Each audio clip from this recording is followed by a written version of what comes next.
আমি ডক্টর আবু জাফর মোহাম্মদ সালেহ। আমি কর্মরত আছি এবারকে হসপিটালে সিনিয়র কনসালটেন্ট এবং কোঅর্ডিনেটর হিসেবে haematology and blood bone marrow transplant department. আজকে আমরা জিনিস নিয়ে কথা বলবো, সেটা হলো ব্লাড ক্যান্সার নিয়ে। ব্লাড ক্যান্সার একটা ভয়ঙ্কর টার্ম। যদি কারো ব্লাড ক্যান্সার ধারণা করা হয়, তখনই তার একটা বিরাট একটা আতঙ্কগ্রস্ত অবস্থার মধ্যে পড়ে যায় তার ফ্যামিলি সহ। কারণ এটা সচরাচর আমরা দেখে থাকি না। তো যখন হয়, আমরা আগে শুধু শুনেছি, তো যখন হয় তখন আমরা ভয়ে আটকে উঠি। আমরা কি করব, দিশেহারা হয়ে যাই। এবং বিভিন্ন জন সমস্যা হয় কি, বিভিন্ন আত্মীয় স্বজন, বন্ধু বান্ধব বিভিন্ন পরামর্শ দিতে থাকে, এটা করেন ওটা করেন।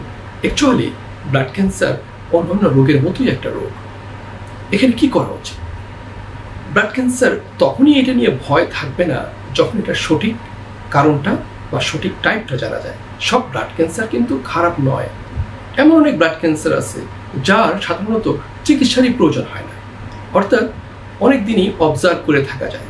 10-15 বছর হতে পারে, সারা জীবনেই তার কোনো চিকিৎসাই লাগে না। সেটাকে কি বলে? CLL। আবার কিছু কিছু ক্ষেত্রে তার চিকিৎসা লাগে। অনেক ব্লাড ক্যান্সার টাইপ আছে যেগুলো শুধুমাত্র মুখের ট্যাবলেট খেয়েই এটা পুরোপুরি ভালো থাকে। অনেক ব্লাড ক্যান্সার আছে যেটা নাকি আউটপেশেন্ট বেসিস, সামান্য কয়েকদিন ট্রিটমেন্ট নিলেই এটা প্রায় 100% কিউর হয়ে যায়। তাহলে ব্লাড ক্যান্সার যখন কারো ধারণা করা হয়, তাহলে মনে রাখতে হবে আতঙ্কগ্রস্ত না হয়ে এটার সঠিক ধরনটা আগে নির্ণয় করতে লাগবে। এবং যেভাবে আমি প্রথম শুরু করলাম, যে এটা কোন ধরনের, কোন রিস্কের ক্যান্সার, এটা কি একটু ভালো টাইপ, এটা কি মাঝামাঝি টাইপ, নাকি এটা খুব খারাপ টাইপ। তাই আমরা যদি সঠিকভাবে এটা নির্ণয় করতে পারি, তাহলে আমাদের মধ্যে এই আতঙ্কটা থাকবে না এবং আমাদের সঠিক চিন্তা ভাবনাটা আমরা করতে পারবো। এটা কিভাবে সম্ভব? এটা খুব ইজিলি ব্লাড থেকে স্যাম্পল নিয়ে এই কাজটা করা যায়। এখানে বোন ম্যারো টেস্টেরও প্রয়োজন হয় না। আমরা আমাদের দেশে খুব অল্প সময়ে, আমরা 6 থেকে 12 ঘন্টার ভিতরে আমরা সঠিক টাইপটা নির্ণয় করতে পারি এবং 2 থেকে 3 দিনের ভিতরে আমরা এটা কোন ধরনের রিস্কে আছে সেটাও বের করতে পারি। যদি আমরা এটা পেয়ে যাই, দেন আমরা ট্রিটমেন্টটা সহজভাবে আমরা এগোতে পারি। যদি কোনো অ্যাকিউট লিউকেমিয়া হয়ে থাকে এবং সেক্ষেত্রে যে খারাপটাই হলো, সেক্ষেত্রেও আমরা কেমোথেরাপি শুরু করতে পারি এবং অনেক টার্গেটেড থেরাপিও আছে কেমোথেরাপির সাথে অ্যাড করে আমরা এটাকে ভালো রেসপন্স আমরা পেতে পারি। আর যেগুলো ভালো টাইপের, সেখানে তো কারো কারো আছে যে টাইরোসিন কাইনেজ ইনহিবিটর দিয়ে এটা ট্রিটমেন্ট করা যায়, অর্থাৎ মুখের ওষুধ দিয়ে। কেউ কেউ আছে শুধু কেমোথেরাপি জাতীয় জিনিস, পুরোপুরি কেমোথেরাপি নয়, বাট ওই টাইপের পাশাপাশি কিছু ওষুধ দিয়ে ডে কেয়ার বেসিসে ট্রিটমেন্ট করে এটা কিউর করা সম্ভব।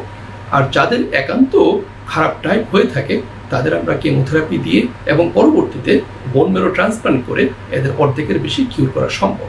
তো যাদের ভালো টাইপ হয়ে থাকে, তাদের প্রায় 80 থেকে 95% রোগী ভালো হয়ে যায়। যাদের মাঝামাঝি ধরনের টাইপ হয়ে থাকে, তাদের প্রায় 50% রোগী পুরোপুরি কিউর করা সম্ভব। যাদের খারাপ টাইপ হয়ে থাকে, যেটা 7 থেকে 10%-এর বেশি নয়, তাদের ক্ষেত্রে এই সাকসেস রেটটা অনেক কম, হয়তো 20 থেকে 30%।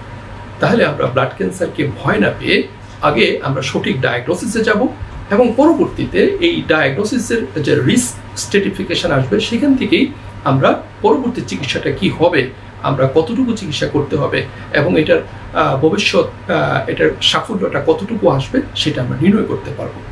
তাহলে এই আতঙ্কগ্রস্ত না হয়ে বিদেশে যাওয়ার জন্য হুড়মুড় করে চিন্তা ভাবনা না করে আমরা যদি দেশেই এখন এটা করতে পারি, তাহলে আমাদের অনেকটা চিন্তা, টাকা পয়সা এবং সব কিছুই সাশ্রয় হবে।